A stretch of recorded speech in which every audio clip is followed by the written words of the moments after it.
Hey guys, welcome back to Flicks Recap. Today we're covering the 2017 comedy Rough Night. The movie is about a soon-to-be state senator who sets out for her bachelorette weekend in Miami with her college best friends. However, things go downhill for the candidate when the stripper who's supposed to rock her night shakes up her life and puts her career and life in jeopardy. Before we start, be sure to drop a like, leave a comment, and subscribe to Flicks Recap if you dig the breakdown. And as a quick reminder, this video contains spoilers, so you have been warned. The movie starts at a college party. Alice and Jess, the two best friends, are competing together in a drinking game. After some intense pressure, the two of them win it. Their other two best friends, Frankie and Blair, cheer them up, and then the four of them take the celebrations to their apartment.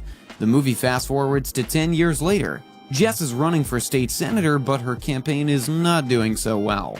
While at work, Jess gets a call from Alice who reminds Jess that she's excited about Jess's bachelorette party. Jess is a little stressed with her failing campaign and leaving her fiancé Peter behind, but she hopes to enjoy the weekend with the girls. The next day, Alice, Jess, Frankie, and Blair meet at the Miami airport for Jess's bachelorette weekend. Jess has booked them a luxurious beach house for the girls to spend the weekend at. While they're unpacking, Jess announces that her friend Pippa from a semester in Australia is going to be joining them. Alice is not so excited about the news, especially since she considers Jess to be her best friend. Later that night, the girls are at a fancy restaurant for dinner. After dinner, Alice is clicking pictures with Jess when Pippa arrives. The sight of Pippa makes Alice a little weird, but everyone decides to ignore it. Frankie goes to the bathroom and brings back a packet of cocaine for the night. Jess wants an early night and she simply cannot do cocaine as she's running for the office. But after much insistence from the girls, Jess agrees. The girls take a whip of cocaine in and begin their night of adventure. With that sparkly pink sash on, the girls take the party to a bar. After a shot of vodka, the girls hit the dance floor. With fun and sexy moves at hand, everyone is enjoying themselves. While Jess goes out for another round of drinks, the girls decide to get a stripper for Jess. Right then, the girls get called on the stage to perform their freshman dance. Jess forgets a part of the dance and lets Alice fall on the floor. Alice is annoyed but still lets it go for the sake of Jess. Later that night, the girls are back at the beach house. Everyone has snorted a huge amount of cocaine and are smoking weed when the doorbell rings. Blair opens the door and declares that their stripper is here. All the girls excitedly gather around the stripper. While the girls prepare the room, the stripper excuses himself to the bathroom. The stripper comes back and gets the act on with Jess. Jess tries to get into it, but then freaks out and pushes him away. Seeing her chance, Alice flings herself at the stripper. The stripper falls and hits his head on the corner of a table. Alice tries to help the stripper up, but his head is in a puddle of blood. Frankie checks for a pulse, but does not get any. After a little check herself, Jess declares the stripper dead. Pippa tries to calm everyone down, but Alice is freaking out. While the girls are freaking out, the doorbell rings. Pippa checks, and it's the pizza guy. As the house is made of glass, Pippa tells the girls that the guy can see in, and so the girls start to hide the body. Pippa goes out to get the pizza and almost scares away the guy. Once the pizza is in, the girls take a time out for a pizza slice. During snack time, the girls suggest ways to deal with the situation. Pippa suggests calling the cops, but Jess is adamant about getting a lawyer first. In the middle of their discussion, Peter calls. Jess is still under the influence of drugs, and so she blurts out that something has happened with a stripper to Peter. But Jess does not get to the killing part of the stripper, as Frankie snatches her phone and throws it across the floor so that it breaks. Peter's left hanging on, "I'm not sure," and so he assumes that Jess is having cold feet about the wedding. Once Jess is off with Peter, Blair decides to take everyone's phone so they won't be distracted, and then get a burner phone. Meanwhile, Jess, Alice, and Pippa try to move the body to a place where it can be hidden from the outside world. Once the girls get the body to the basement, Blair calls her lawyer uncle. Blair's uncle tells the girls that if there's no body, there will be no cause against them. And so now a new dilemma: how to get rid of a dead body. While discussing ways to get rid of the body, everyone starts to share little tidbits of their lives. Blair announces that she and her husband separated 6 months ago, and now she's fighting a custody battle. Jess is offended that Blair did not share the news with her, but Blair says that Jess has been preoccupied. The girls are silent for a minute and then declare that they have to get rid of the body because none of them can survive jail. Meanwhile, Peter has decided to drive to Florida to win Jess back. After an hour, the girls manage to take the body up to the beach on a jet ski.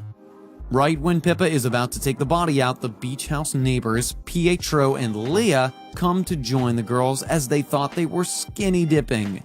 The girls somehow manage to make the neighbors go away, and then Pippa takes the body out on the jet ski. Once the job is done, the girls tell Pippa to take some rest as she's hit her head, and then the four of them start to push the jet ski back to the house. While the girls are pushing the jet ski to the house, Alice notices security cameras on the neighbor's house. Scared that there will be footage on the camera, the girls convince Blair to seduce the neighbors into deleting the footage. Blair is reluctant, but there seems to be no other choice. Blair manages to get the couples canoodle with her, only to find out that the cameras don't even work. With things settled, Alice convinces the girls to get pictures so she can post about the bachelorette weekend. While the girls are taking pictures, the body of the stripper washes back on the shore. Once again, the girls need a new plan to dispose of the body. Meanwhile, Peter gets stopped by a police officer on his road trip, but he somehow manages to pass the sobriety test, even though he had been drinking the entire time. The girls are back on their agenda to come up with an idea to dispose of the body. Right then, the police knock on their door. Frankie calms down the girls and assures them that she's got it. Frankie opens the door and a police officer awaits her. The police officer sternly orders her to face the wall, and then he starts touching her. Realizing that the officer is groping her, Frank knocks the guy out. The girls come to help Frankie now move an unconscious guy. Alice, Jess, Frankie, and Blair gather up their strength to carry the guy, but his clothes come right off. And then it dawns on them that this police officer was their stripper. Everyone is now confused about the identity of the dead guy. Okay guys, quick pause to remind you to comment, like the video, and subscribe to the channel if you like what you see. On with the recap. The girls then decide to take another chance at dumping the body at some nearby alligator bog. All four of them manage to get the body inside the smart car of the unconscious stripper and then start to drive away.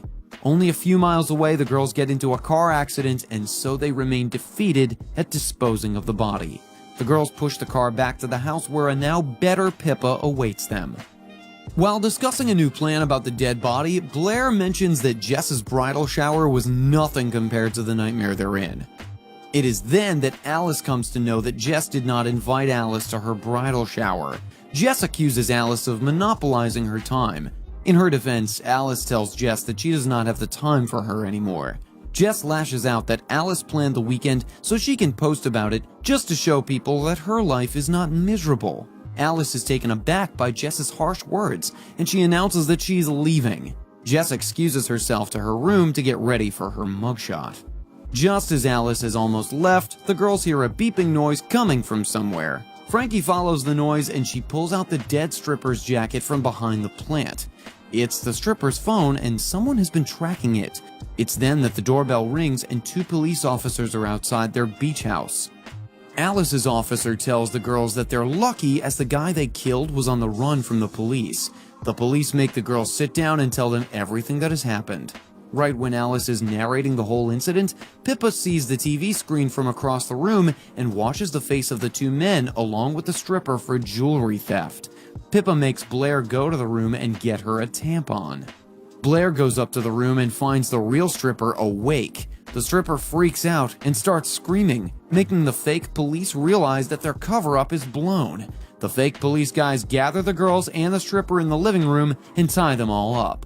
Meanwhile, Jess has missed most of the drama that has been unfolding in the living room.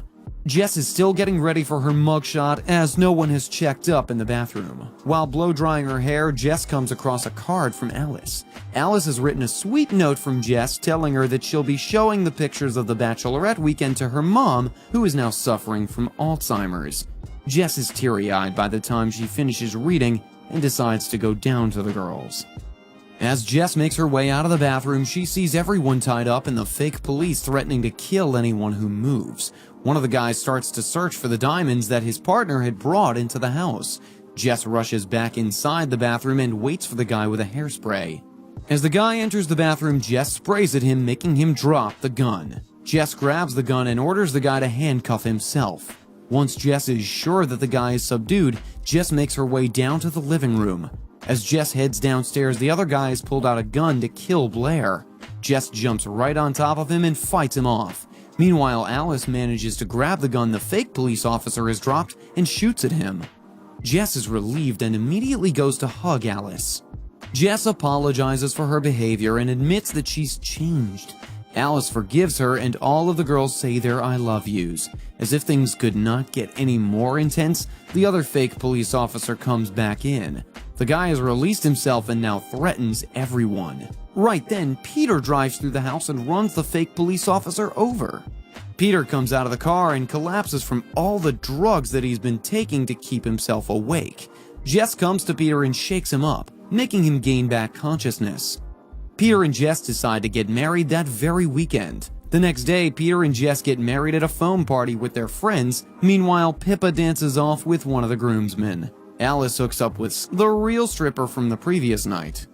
Blair and Frankie get back together as a couple. Things get even better when Jess's campaign hits off with the news of Jess and her friends catching the criminals taking over the internet. Jess is ecstatic and decides to get a group picture with her friend. This time, Jess allows Alice to tag her on Facebook. After a few weeks, Jess has won the elections and is now a state senator. At the celebration party, Pippa sings a self-written song about that weekend in Miami. Jess and all of her friends are touched by the song. Later that night after the party, Jess drops Alice off at her house. Alice decides to cook herself a late dinner and pulls out the pasta packet from the bachelorette basket she had prepared for Jess. As Alice pours the pasta into the pan, tiny diamonds fall along with the pasta. Alice finds the fake stripper's stolen diamond. Share your thoughts in the comments below. Don't forget to like the video and subscribe to the channel. Until next time.